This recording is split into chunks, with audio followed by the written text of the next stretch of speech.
On this episode of China Uncensored, Chinese warships love the U.S. Navy. That's why they're getting so close, right? You can't spell re-education without education and tasers. And finally, the latest way China's elite are showing off their wealth. This is China Uncensored. Hi, welcome to China Uncensored. I'm your host, Chris Chappell. The United States Navy sent a message to China this week.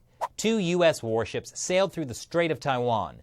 According to defense officials speaking to CNN, they were shadowed by multiple Chinese warships. I'm not sure how many multiple means. The U.S. Navy said it was a routine drill, but the real message was clear. The U.S. Navy was demonstrating that the Taiwan Strait is international waters. It's just like the Navy does with its freedom of navigation operations in the South China Sea. The Chinese Communist Party considers Taiwan a province and has vowed to retake it by force if necessary. So needless to say, the Communist Party was not happy about the U.S. actions.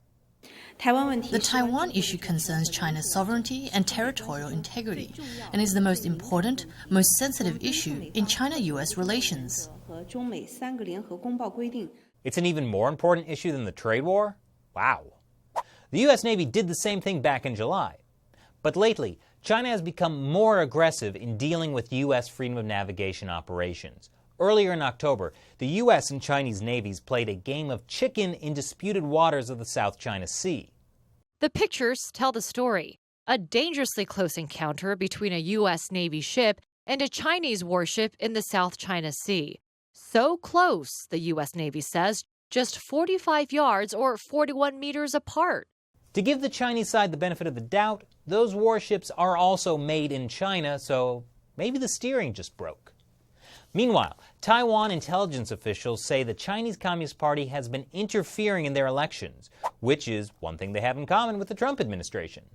But I mean, if Taiwan really is just a province of the People's Republic of China, as the Communist Party claims, then really, aren't Chinese authorities just interfering with their own democratic elections?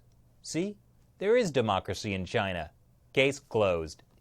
Now over to China's Xinjiang Autonomous Region, where more than 1 million ethnic Uyghurs are happily enjoying the totally voluntary vocational training centers that are absolutely in no way political re-education camps. The editor of my favorite Chinese state-run media, the Global Times, even snuck onto Twitter, which is banned in China, to show us some of the fun, which is definitely not staged. Obviously, there's a lot that goes into making one of these vocational training centers a success. So a reporter from the AFP had a look at police requisition forms to see just what was needed to make the magic happen. Turns out, it's a lot of tear gas, taser guns, stun guns, and spiked clubs. Also police batons, electric cattle prods, handcuffs, and pepper spray. Wow, sounds like my elementary school. You know, suddenly that ping pong game looks a lot less fun. And in a sign that Malaysia is moving further away from the Chinese Communist Party's influence, the government released 11 ethnic Uyghurs to Turkey instead of giving them to China. The 11 people were part of a group of 200 Uyghurs that escaped China but were caught and detained in Thailand in 2014. The Thai government sent most of them back to China, to which the rest of the world was like, ooh, not cool, Thailand. But these 11 broke out of Thai prison and snuck into Malaysia. The Malaysian government decided to release the Uyghurs to Turkey instead of to China. And it follows just a few months after Malaysia canceled 2 major Chinese-backed projects. Needless to say, China-Malaysian relations are not getting a high score. Of course, no one in China is going to be getting a high score for a while, because the government has pressed pause on approving any new video games. This pause started in March and is expected to go on until 2019. China is the biggest video game market in the world, mostly cell phone games. And the March shutdown has cost gaming companies about $1.4 billion. Video games in China are regulated by the State Administration of Press and Publication, which itself is under the Propaganda Department. So the video game ban is a real shame for the Propaganda Department, since video games can be such great propaganda. But maybe the Propaganda Department just wanted kids to spend less time on propaganda video games and more time on good old-fashioned propaganda posters. Yes, children, enjoy those space crystals with your space dog. Speaking of creepy, according to China's State Council, the head of China's liaison office to Macau was very depressed and also just leapt to his death. The political environment in China is a bit tense right now. Top officials often find themselves being purged in Chinese leaders Xi Jinping's anti-corruption campaign. And sometimes they kill themselves. Not that that's necessarily what happened here. Sometimes people simply slip and fall. Like that politically well-connected Chinese businessman who accidentally fell to his death while on a trip with his family this summer. Speaking of falling, there's a new viral trend in China called falling stars or flaunt your wealth. It's a chance for China's nouveau riche to show off just how much better they are than you. They pretend to fall out of their luxury sports cars, and all their luxury goods fall from their pockets into perfectly placed positions for the camera. It's become so popular, the Chinese Communist Party decided to get involved as well, by making government employees do the same, but to show off how hard they work. State-run People's Daily even collected them all and praised the government employees for flaunting their wealth with what really matters. These pictures may seem posed, but they show that the young generation dare to express themselves. They flaunt their love and commitment for work. If everyone is hardworking at the work at hand, it will be the biggest wealth for the society.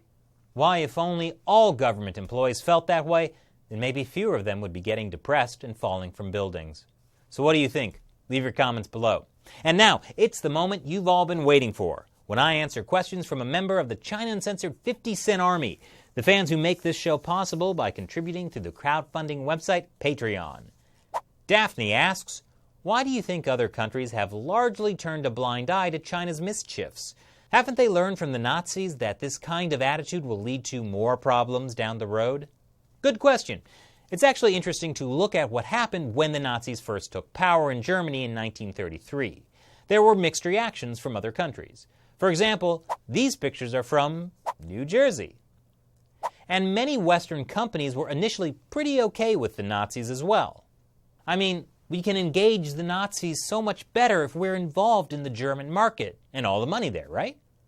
But there were also people early on who saw some of the not-so-great stuff happening in Germany thanks to newspapers.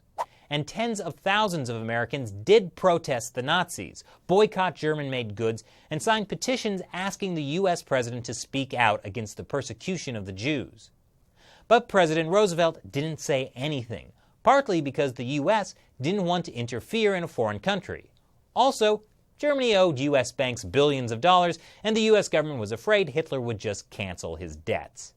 Remember, this is also during the Great Depression, so America's own domestic problems seemed more pressing than what was happening in Europe.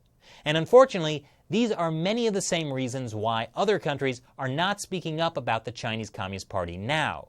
Countries are facing political influence from China, or they don't want to get involved in what's happening in another country, or they have their own domestic issues to deal with, and there's definitely and especially money involved.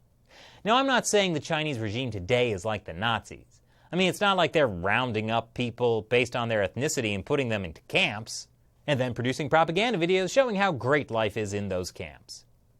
Okay, fine. But there's so much money to be made in China, like by helping the Chinese regime build its internet monitoring and censorship infrastructure. The same kind of stuff being used right now in Xinjiang. But Daphne, as you pointed out, history has shown that ignoring authoritarian regimes can lead to bigger problems down the road. And with the Chinese Communist Party's growing attempts to influence other countries, people are starting to see that. That's why we need to stay aware of what the Chinese Communist Party is doing, and to share that with others, so countries can't keep turning a blind eye. So please, share China Uncensored with your friends and family. And if you'd like to have me answer your question, join up to the China Uncensored 50-Cent Army. We have a very low mortality rate. And for only $1 or more per episode, we'll give you some cool perks, and you'll have the chance to send me questions that I could answer right here on the show. So head over to patreon.com/China Uncensored to learn more. Thanks for watching this episode of China Uncensored. Once again, I'm your host, Chris Chappell. See you next time.